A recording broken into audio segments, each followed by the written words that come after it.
So what, if anything of note, even comes out of it? Or is it just a cunning ploy to cause trouble?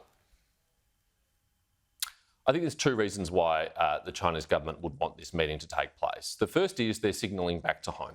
There's no question that they're showing we've got friends in Australia in high places, and don't worry, Beijing, we are supported in Australia.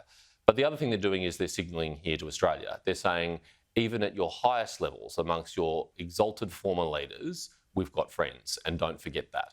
And don't forget that we can take advantage of that when we choose to cause you grief internally, to put pressure on you and to undermine your national projects like AUKUS. And so it is a very calculated move. It's not the act of a friendly nation. It's the act of a nation which is trying to, as it has for many years, coerce and pressure us to do things which are against our national interests and consistent with theirs. And what we should expect of our government is that we robustly stand up for ourselves in those circumstances, that we unapologetically assert our interests and our values. And unfortunately, it's very rare we get that from this government because we know they're so weak when it comes to national security. So a good thing perhaps then that we've got the OCMIN talks that are happening today as we're seeing these pictures come in to us of Richard Marles meeting his British counterpart, the Defence Secretary, over AUKUS. You're right, Pete. It is terrific to have our British friends here, particularly the Foreign Secretary, David Cameron, and the Defence Secretary, Grant Shapps. They are very welcome visitors in Australia and very frequent visitors in Australia, and we have to work even more closely with the United Kingdom than we ever have before in the age of AUKUS and in the age of strategic competition. Although we are a long way away, our values and our history unite us, and our interests are continuing to converge.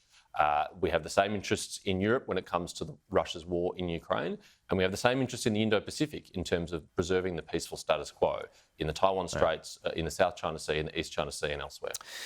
James, do you support Kevin Rudd staying on as US ambassador should Trump win in November?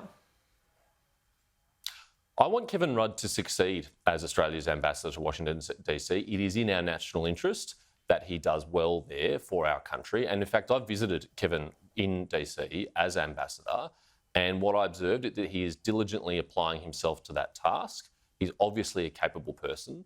Unfortunately, he was also, prior to accepting this role, a prominent political commentator in the United States from his position as president of the Asia Society. And he said some very undiplomatic things about former President Trump. Now, that's his right as an Australian living in America or an Australian living here to say whatever he likes.